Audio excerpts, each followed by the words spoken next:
Our definition of a mind shifter, most people call what we call mind shifters, most people call affirmations, but we have a totally different approach. Where the average person uses affirmations, a thought that is not true, but pushing it, hoping it will become true, is what most people do with an affirmation. What we suggest is take any affirmation you've ever been attracted to use and turn it into a mind shifter. And a mind shifter, we define that as, it's a thought about an issue in your life around which you have negative thoughts, and it's the opportunity through resonance to surface, process, and release the negative thoughts, which makes room for the affirmation to become an actuality. You work through what blocks the affirmation. One of the things we know is that what resonates, the body of energy that resonates in the mind determines what the mind contributes to creating. So let's say I have an issue about any issue. Let's say, well, the one I usually use in the workshop is money. So we've got somebody who's, always broke. And somebody gives them a mind shifter. I have enough money, I have enough money, I have enough money, I have more money than I need, I have more money than I need, and somebody goes around yelling that, reinforcing that. Well, you can push that and make that the strongest energy. But if it resonates on the surface mind, on the conscious level, but if on the unconscious level, in the hidden part of the mind, there's information or an energetic dynamic of a lack of money, then the affirmation about money will tend to reinforce or resonate. Remember, don't think about the color of your car, what moves in your mind. Something about the color of your car. Don't think about a lack of money and what moves in your mind, or think about an awesome amount of money that you have. If there's lack in there, that's what's going to be resonated by it, and that will tend to be what expresses in the world. So instead of ignoring the hidden part of the mind, and we call that premature positive thinking, use an affirmation to resonate the hidden part of the mind. And so as Jeannie was saying, you divide the page in two, and just 1 second, someone's calling me, and I need to put that on hold. So the mind shifter, you write it on the left-hand side of the page, divide the page in two, and then on the right side, write everything that comes up in response to it. And just let yourself totally focus on that. Make sure your phone is off, you're centered in your own space, and you just let yourself write and write and write and drop into deeper and deeper hidden parts of your own mind.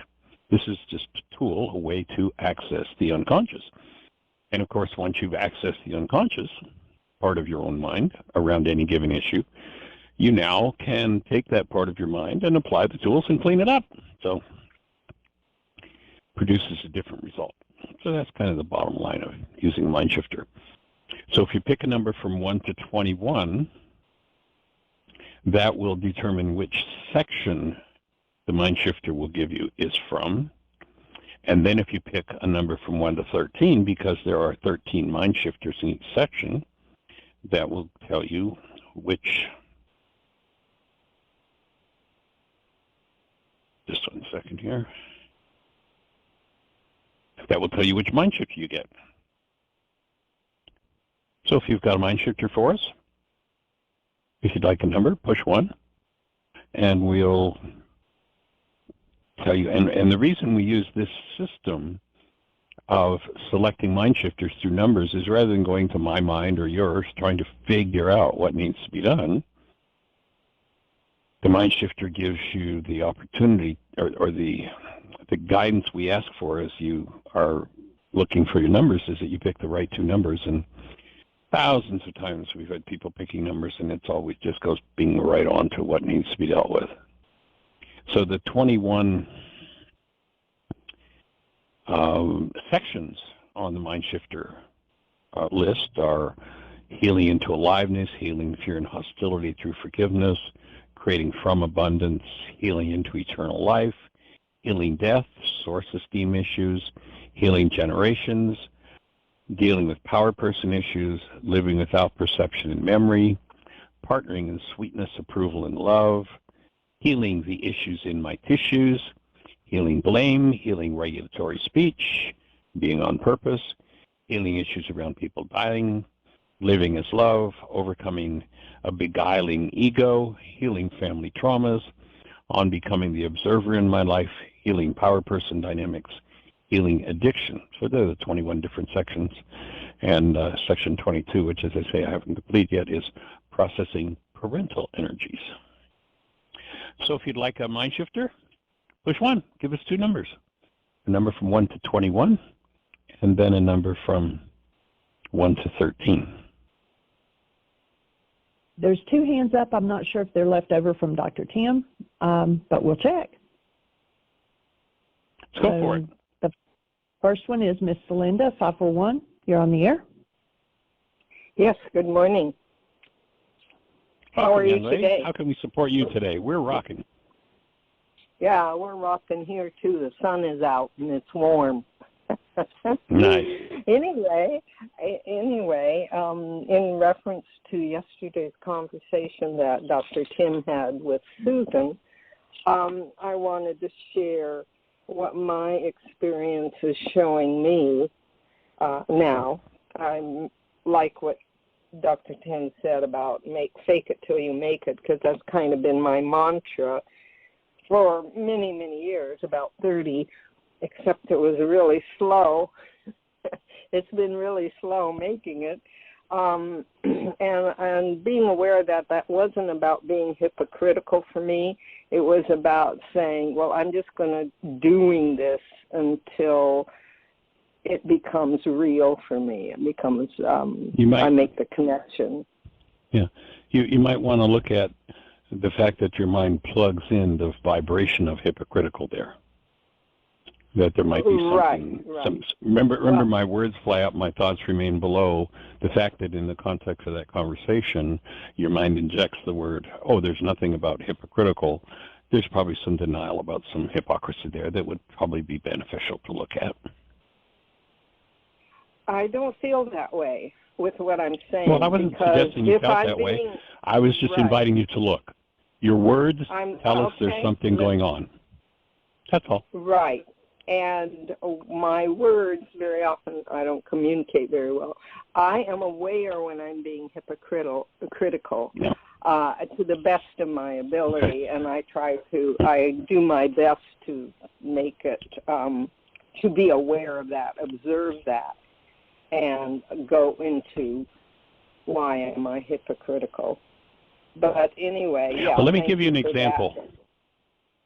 Let me give you an example. You've probably heard me use it before, but I'm heading to Florida to do a workshop at the last of May. On God's green earth, if I were talking about going to do a workshop in Florida, why would I say I'm not going to Maine? Oh, well, I'm not going to go to Maine. I'm going to do a workshop in Florida. Obviously, the only reason my mind would inject something about Maine is there's something firing in brain cells about Maine.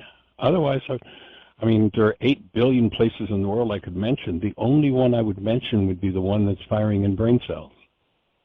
So my invitation would be for you right now to look at resistance, which I've observed happening before. And I'm not saying it's absolute or true or anything else. I'm just inviting you to look. And the measure of your resistance to the idea says there's probably more to it than you want to look at. And so it's just an invitation to take a look and, maybe do a MindShifter or do some work around hypocrisy, because if there was nothing in your brain cells about hypocrisy, as you're talking about what you do, you wouldn't bring that word into the conversation. So it's a really valuable tool. It's not an accusation or anything like that. It's just a tool, just a way to observe. Regulatory speech is a key part of how to step back from our own minds to become the thinker apart from the thought, the feeler apart from the feelings, the actor apart from the actions. And so as you watch your mind, and I say this because I've watched hundreds of people when they can receive that, and I've watched myself. When I notice an idea comes in that I have no idea has anything to do with this situation, but my words bring it up, oh, there's a signal. I need to look at that. So that's all I'm offering. Well, thank you, because you said that before, and I haven't experienced in my conscious state the reactivity. And I'm seeing now how, yes, I could be much more conscious about my words and question what's going on here. And so that helps, perhaps because I am so afraid I'm going to be a hypocrite. So like I step out of the norm, I do something which is counter to what my culture expects from me. And even if it's just one tiny step, and I'm afraid of some sort of judgment about being a hypocrite, that's very possible, and I can link that to an actual event. I've mentioned this before, I'm sure. I would love one. In fact, it's funny, I was thinking of asking you for one. Cool. Did you have two numbers in mind? Well, 9 is the first one that comes into mind. Okay. And I'm going to say 13 because that's the first thing that came into my mind. Okay, 9, 13. Just give me 1 second. And then we'll give you get a piece of clear paper here. Okay. Okay. 913 is in the section on living without perception and memory. Oh, and cool. the MindShifter is, the MindShifter is every destructive expression of hostility and fear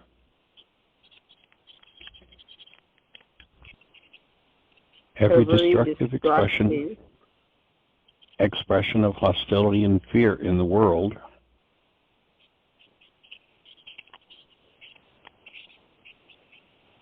reminds me. A little bit slower than you in the world. It's okay. We're not in a rush. Oh, thank you, because reminds I've me been to rushing forgive. all my life. Yeah, we can slow down. We have plenty of time. Okay, so every destructive expression of hostility and fear in the world reminds me to forgive. Reminds me to forgive as to.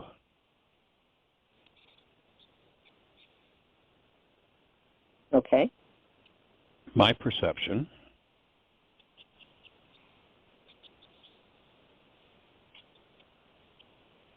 And stay connected with my source.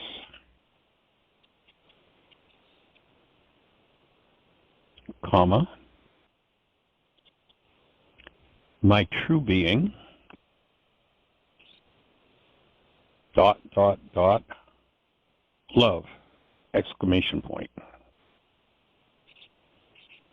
So every destructive expression of hostility and fear in the world reminds me to forgive as to my perception and staying connected with my source, my true being, love.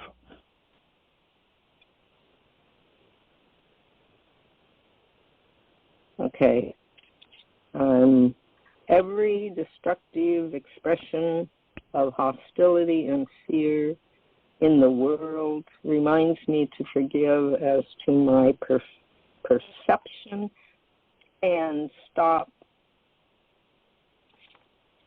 stay connected to my source, love. Yay. I had almost a Freudian slip there. Yes. Would you like to hear it? I heard it. Stop instead of stay. Go ahead. Instead of perception, what I started to say was perfection. Cool. And so if we read that perfection. I would, yeah. So let's read it with that. Every destructive expression of hostility and fear in the world reminds me to forgive as to my perfection and stay connected with my source, my true being, love. That makes an interesting shift there. Yeah, because perfection is a big issue with me, and I never. This is how I perceive it in my mind, is I can never measure up. So what's the use of even trying? You know, that sort of feeling. And when you said this, I was thinking, oh, this is about self-forgiveness. This for me is about self-forgiveness. And I want to share with you that what usually happens when I get something this long, I get lost halfway through it. So I'd write down the thought that you just expressed. I'd write that down on the opposite side of the page for that MindShifter.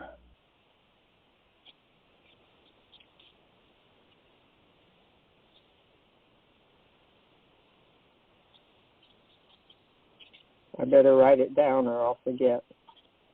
That's why we suggest writing it down. That's exactly what happens.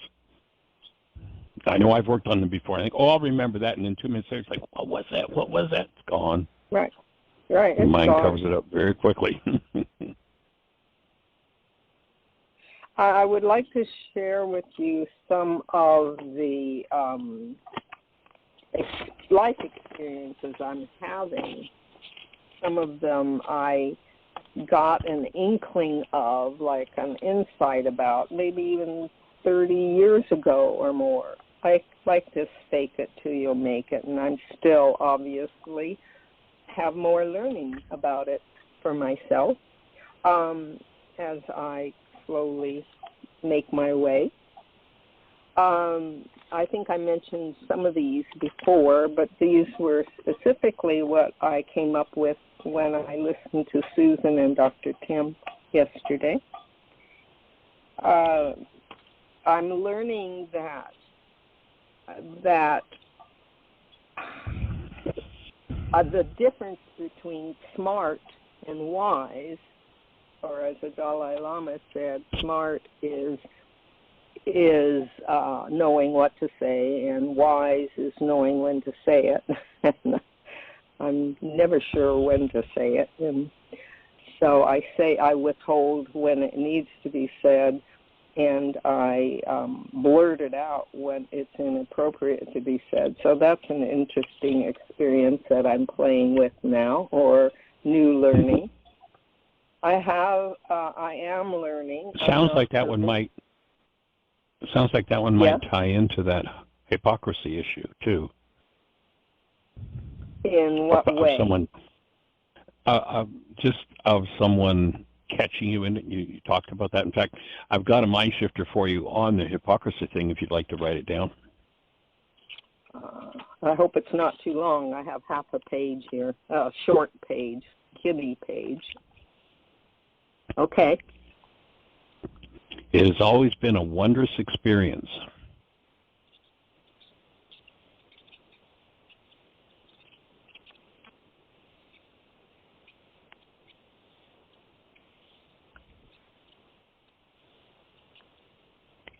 When someone has caught me in hypocrisy. It has always been a wondrous experience when someone has caught me in hypocrisy and condemned me for it.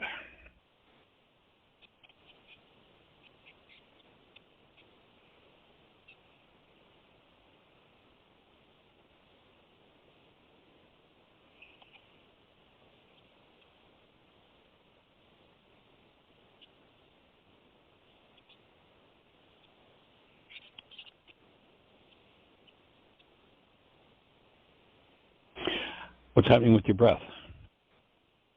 What's happening with my breath? I'm breathing. And I very often I catch myself not breathing, and then I start to breathe. So I am breathing now. I don't tend not to breathe when I'm writing, I've noticed, for whatever reason. And this really doesn't matter whether I am in fact being hypocritical or not, does it? Right. That's the first thing to go on the right side of the page. That's exactly right on. That's the kind of response we're looking for. And you follow that thread of thought, and that's what will take you into unconscious dynamics. And who knows, this kind of a MindShifter may lead to, accessing an early experience or maybe even a genetic memory of someone being harmed when they were accused of being hypocritical and there was no hypocrisy involved at all. That may be what the healing is about. That's why there's no, you'll remember when we did the codependence intensive, the number one pseudo solution of the non-being mind is, if I could just figure this out.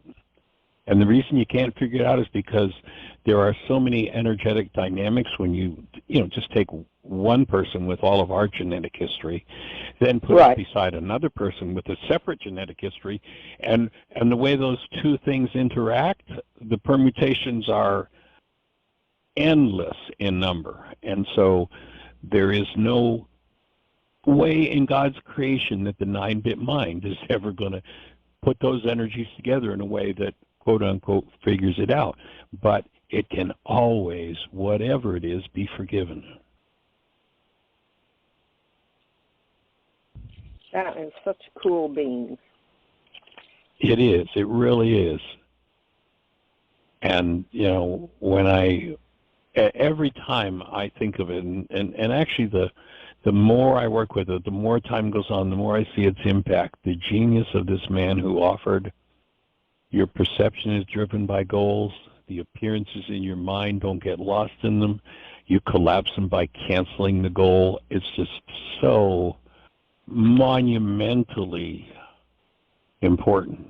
And if we could just make that one piece of information available globally, the world would change in the snap of a finger.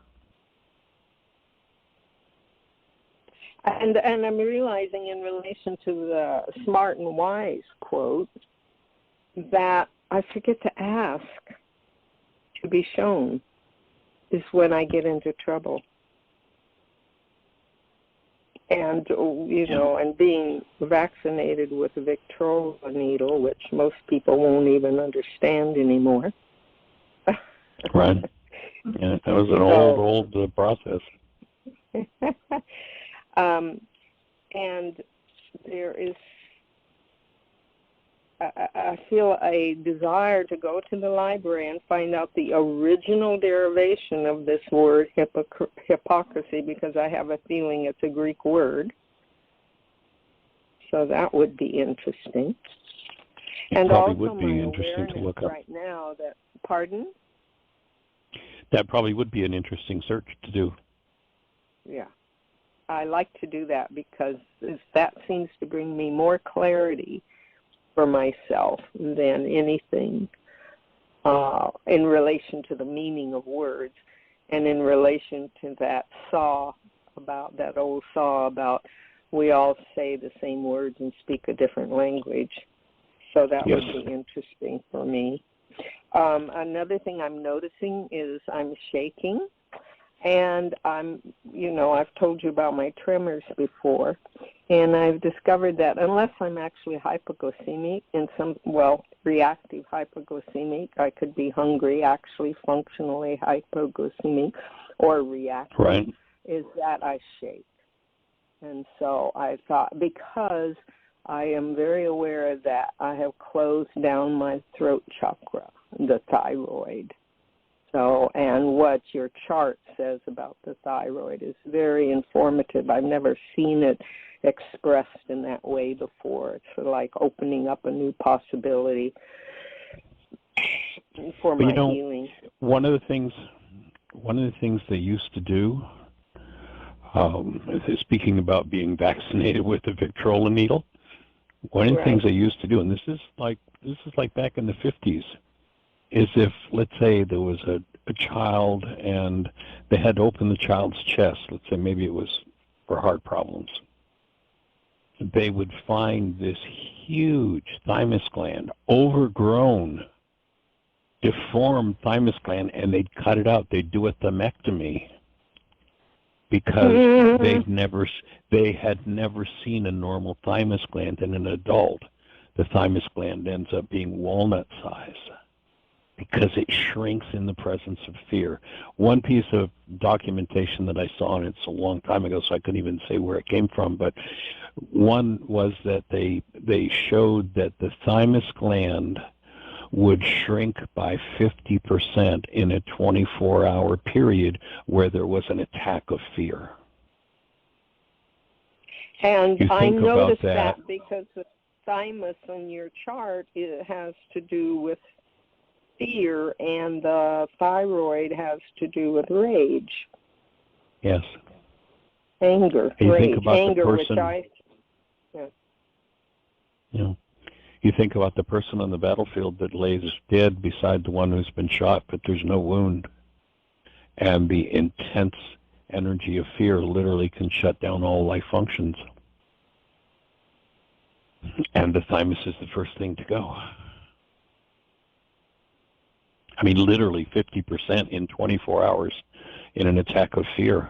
And, back in the 50s, they didn't know what a normal thymus gland looked like. And, they thought they were overgrown in kids. And then they realized, no, that was the healthy thymus. Hypocrisy, by the way, feigning to be what one is not, or the belief that one does not, behavior that contradicts what one claims to believe or feel. The false assumption of an appearance of a virtue or religion. Well, here's how I relate this to my fake it till you make it. When I realized that I was never going to be able to be in connection with the community or my friends and family even in relation to issues around vaccination or not being vaccinated, because that was a head issue, and I was butting up my belief system against theirs when I really didn't know, and they probably didn't either. So that's when I started to do a deep dive into my heart. And what I did, Michael, was I made a choice that I was going to grow into seeing everyone as love and grow into seeing myself as love. And what I could do was just go around and say, honey, sweetheart, dear one, what you say on the radio show. And I could make it humorous by saying, hey, I'm going to be 80 this year, so I have a license. And people right. will look at me funny, and you can kind of see them squirm a little bit because you just don't go up to someone you don't know or something and say, well, dear heart or dear one, blah, blah, blah, whatever the situation is. And what I'm finding is, because I thought if I used my words and my mind energy, even if I didn't feel like it, to express verbally some sort of affection for them, that it would help their lives and it would hopefully change my life. And what's happening now, I've been doing this for a couple of years, and what's happening now is I'm beginning to find fruits within myself and within the people I have talked to. I've been one young woman who has had a hard time of it, and another person who called me sweetheart back. It's just magical. And at the same time, I consciously do my best to be aware that I might be perceived as hypocritical, see myself as hypocritical. And I just notice that and allow it and say, I will grow with this. Breathing with you. Yes, I have a kind of a chesty condition today, so that's good. I'll take a good deep breath. Well, yeah, good idea. And I'll take one with you. And I'm actually kind of smiling internally because this dialogue has opened a new direction of thought for me. And I'm not sure exactly where in the conversation the word hypocrisy fell, but it was either just before or just after you used that word that you proclaimed that you were a hypocrite. You said you were a hypocrite. And the word hypocrite in our culture is usually, and I never thought of it differently, as usually a negative connotation, but actually you're using the word, in a sense here, hypocrite, in a positive connotation. I'm going to fake it till I make it. That's hypocrisy. Right. But it's a positive use of hypocrisy, not the negative one. So I'm just kind of smiling internally at how all that fits together. Yeah, I never saw that. Yeah, that's sweet, isn't it? Yeah, because yeah, I'm making a conscious choice to work through to be a hypocrite. my fear. Yeah. Right. And taking it out, like you say, out of that negative connotation, which brings us right back to the first or to the second MindShifter you gave me. It doesn't matter. What matters is my consciousness and what I choose to do about it. Yes. And I'd write that on the right side of the page with that MindShifter. And be about it. Because you also made a comment about when you've been, I'm not sure exactly what word it was used, but something akin to when you've been abused for being accused of being a hypocrite. So there's still probably some energies there to process out with that MindShifter, but that just enlarges the whole picture, definitely. So. Good work. Yeah, thank you for that. Like we're painting a broader canvas here. Yes. May I go on with my other thoughts that I had? Go for it. Okay, this is just my personal life experience, and I'm just still growing in this area. But I remember way back, 60 years ago, reading the Bible, and somehow in some study group learning that the Hebrew word for know was actually life experience. It was a reality experience. To know as in K-N-O-W? Yeah. Yeah. Exactly. Yeah, I have the experience. That makes sense. But we have made it in our cultures, and maybe it was a Greek culture thing, we have made know be an intellectual experience with the mind. Oh, I know this. What we're actually saying is, oh, I have this information or this belief system in my brain, so I know all about it. Does that make sense? Yeah, absolutely, but without the experience. Right. And then it's the heart energy is the emotion. Emotion, you've talked about this.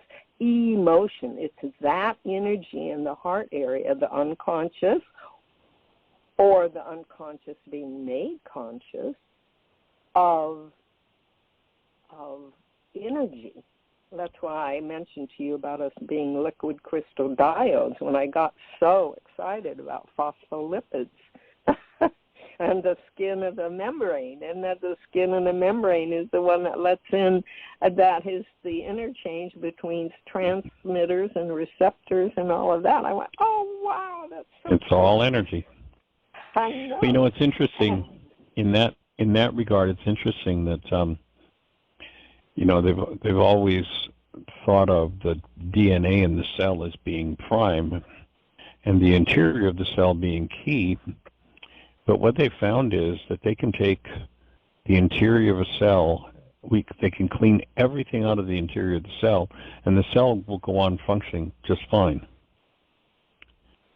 But if they use an enzyme that will dissolve the receptor sites on the cell, the cell fails when the receptor sites are gone.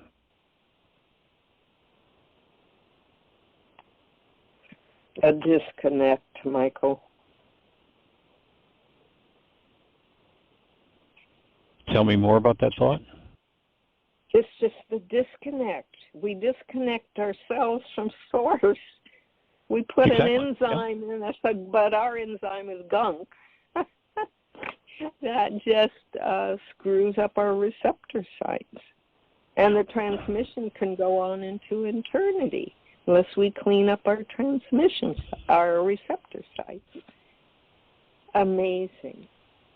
So may I continue? That's why the antenna of the body is so important to be in alignment. proper orientation, proper alignment is key Right. to literally living in what the Aramaic peoples called prayer, which meant to set a trap for God. That when we are oriented, when we have our set properly, then we literally capture the active energy of love in which we live, move, and have our being. And that's when we can fulfill what we're designed to fulfill, and that is to pour the active presence of love into the world. That's what we're designed for.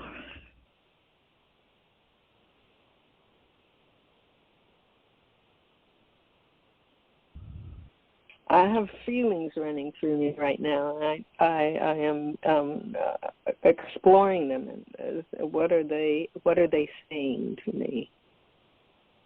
And what I'm coming up with at this moment, I'm shaking, and I've always negated that with. I've always associated that with fear. But what if I'm just experiencing life energy that I have not, or I am not quite capable of processing calmly yet? It just was a thought that jumped in my brain. Mm-hmm. Yeah, being able to handle the energy that's moving in a world that Right. says you're not even supposed to know those energies exist, Right. can create a lot of trepidation. Okay. Or be the reflection of a lot of trepidation, being shut down. No, you're not allowed. No. We know, child, that you live in the world of energy and you know everything that's going on around you and you tell the truth about it. But now we want you to lie for us and not know what's going on or pretend you don't. And if you do, you're going to get punished for it. So shut that down. And basically we live in a culture of liars. And the most basic lie that virtually every person in the culture has told 1,000 times, and you can put the word behind it, whatever word it is, whenever somebody has said, "You made me," right. they're lying. I'm really lying. working on that one. The whole culture is steeped in a lie. Yeah. It's like salmon going upstream to try to spawn. Just to be true to yourself, or to be to allow yourself to experience the truth about yourself. Yeah. Okay, I'm going to go on to the. I'm going to go on to the third one, sir. The third level, what I call the 3 levels of knowing for what I'm experiencing in myself. I have no idea if they're true or not. I just know my life works when I remember this. Greg Braden really helped me with this when he talked about the prayer of blessing, the lost mode of prayer of blessing. And he said that emotion plus belief or thought, plus the emotion, the heart energy, together make feeling. Feeling is that knowing experience, and feeling will always be a body experience, and it will determine the action that the body takes. I'm paraphrasing this in my understanding of it now at this moment in time.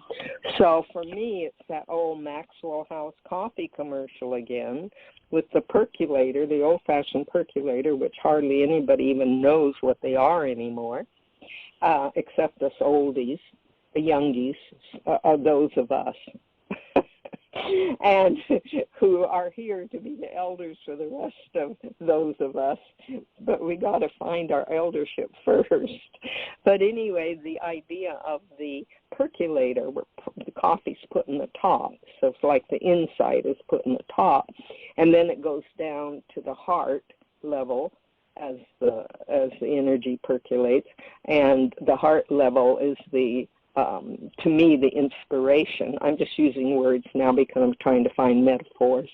And then the down into the bottom of the pot, that's where the action is. That's the end result. That's the fruits of it all. Until it becomes this process of knowing becomes our actual life experience and how we respond to life, we're not done knowing that particular knowing yet. Does that make sense? Not exactly, but I'm okay with that. Yeah. It's like, it's what Jesus said, Yeshua said. It's like, by the fruits you shall know them. Oh, my coffee's done. In this one tiny area. All right. I'm comfortable. Well, any other thoughts for you today? The last one is but. I have become aware over the years, and I am diligently attempting to be conscious every time I say but in a sentence, because I have become aware that for me, but negates everything in the negation. first half Yep. of the sentence. Yep. And so I want to make sure Denial. that but is real. I mean, is actual, is practical. The butter is in the refrigerator, but it's still frozen. So something like that. That's not a very good example. Perhaps you can think of a better one. There's a legitimate use for but we have used but in relation to our resistance. Yeah. And we don't even know we're negating what we just said. Right. Well, we can get off our butts and just go from there. Yeah, I think that's a great idea. Maybe we could just put B-U-T-T in between the first half and the second half. There you go, Michael. And I am complete. All right. Thank you. Okay, young lady. Well, you have a blessed one. Thank you. Bye-bye now. All right. Have fun with those MindShifters.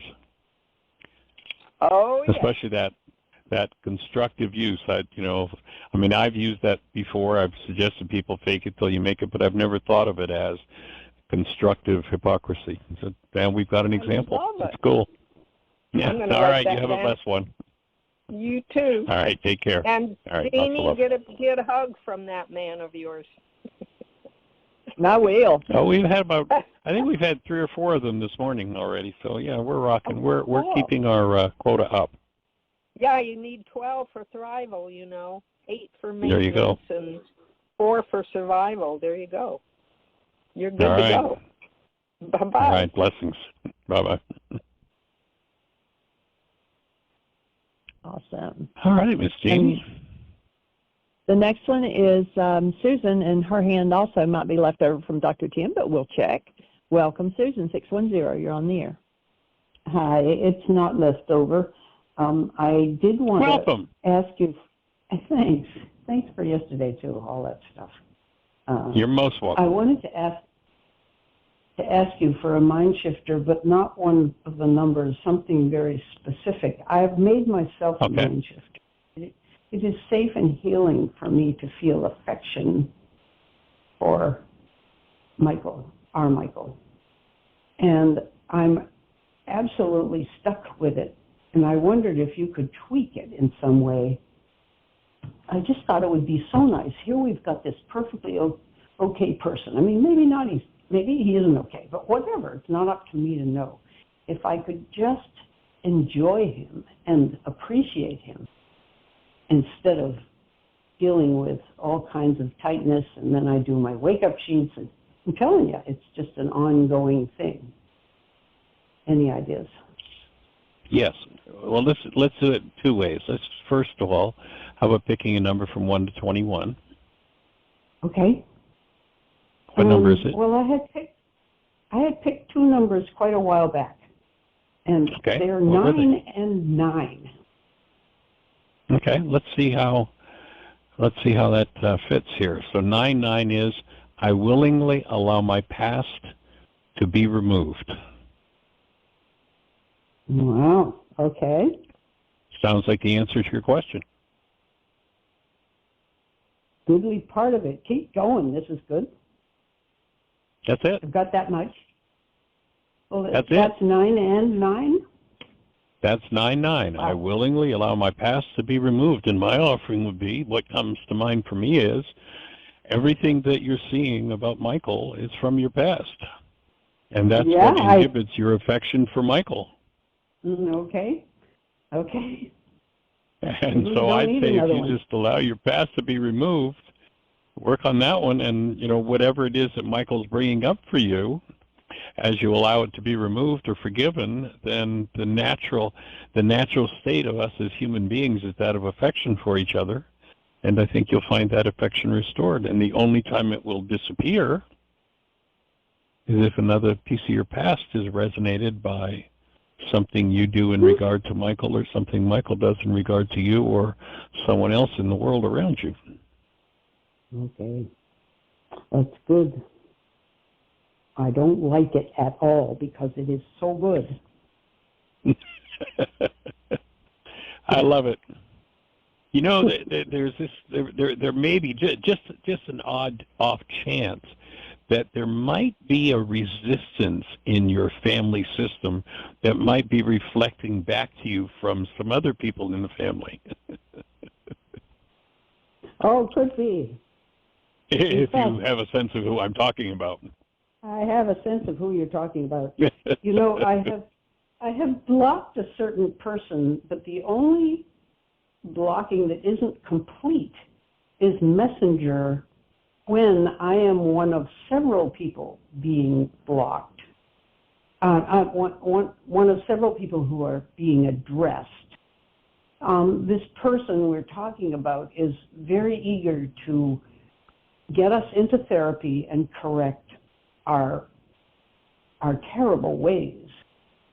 And the fact that I'm already in intensive therapy, 2 hours a day with you and Tim Hayes, and constantly, using one or another of many tools, is not of any interest to him. Somehow he's wanting to tell us to change our ways so that a goal he has can be met.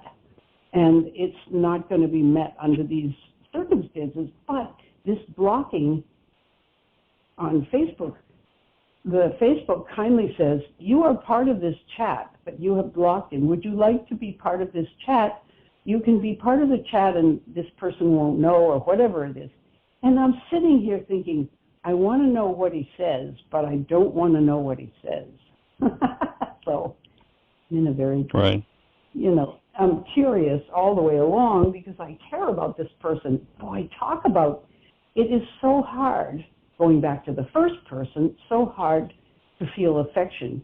For this person, even though I want to kill him, I love him. Mm-hmm. I feel love for him. I feel affection for him. So, anyway, that's just what's going on. Thank you for the MindShifter. I don't need to stay on because I haven't done it yet, but I'll give you a report. Well, one of the pieces of wisdom that was offered to me yesterday was that what and the rest of the family needs to do is go to Codependence Anonymous. Or then there was a change in conversation. Maybe NA would be better. What's NA? So, Narcotics Anonymous. Oh, a straight... It's like AA, NA. Yeah. Why the change? I don't know. That was just in my extended conversations. There was a great deal of co-therapizing you and what you needed to do, because he's just got it all figured out. He knows. He's a psychotherapist already. Yeah. He's got it all figured out. Yeah. Okay. Well, I don't know what to do with all that at the moment. Well, we'll probably just breathe and allow the past to be removed. Okay. There's an awful lot of it. Yeah, that's the game.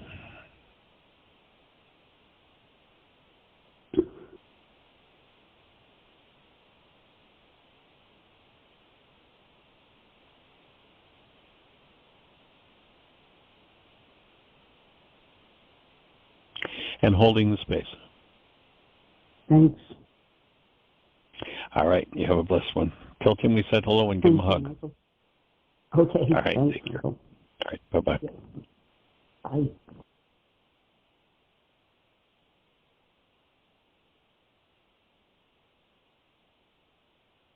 So, Miss Jeannie, we've got about 4 minutes left.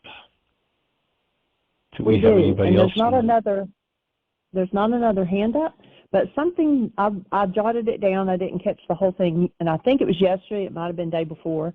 And this might fit in with what you were talking about with Susan about the past experiences not allowing affection for present. But the part that I wrote down said to stop projecting on my past. And I can't find the rest of the video yet to hear the whole thing, what it was in. Do you remember that, or can you add to that? Excuse me, say it again, sweetheart. It was, what I wrote down was stop projecting on my past. I'm not sure that that's exactly what was said. And I don't know if you said it or the person you were talking to said it.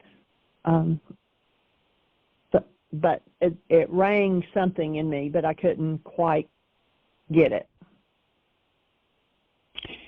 It rang something in you in terms of some of today's conversation? No, just when you said it the other day, or when they said it the other day, it was just like, oh, I need to write that down. And what clicked, and I'm not sure this is what was being said, is that we project what's going on in us now, we project it on our past sort of as a blaming or whatever to keep from actually looking at the present. So the context that comes to me is that would be in the space where here I am, I live in a world of actuality, a multi-trillion bit world, and I substitute for that world of actuality a construct from my past, which could properly be called, and especially if I'm trying to fight against it, could properly be called Satan, the resistor, one who misleads. And when I'm allowing something from my past to be substituted, a construct in my mind that I put in front of actuality, does that fit with where you were going with it? Yeah, I think so. Yeah, and I mean, as long as we're living in carbon-based memory, by definition, in order for carbon-based memory, just like a computer, to be able to put something up on the screen, it has to be in the computer. So by definition, it's from the past. And if I allow that past to overwrite my present, then I void my ability to be in the presence of active love. And by collapsing my past, like the constructs of my mind, by collapsing projection, perception, through forgiveness, I move that out of the way so that I can be in the present. And it's like that's where everything transforms, everything transmutes, just by allowing the present, the actual present moment energy into my experience.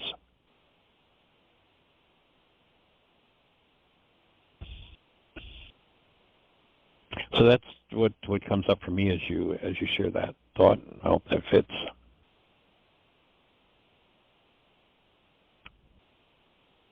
And we are down to about the last minute, so if you have any other thoughts? No, I'm good. All right. Well, thank you, everybody, for joining us.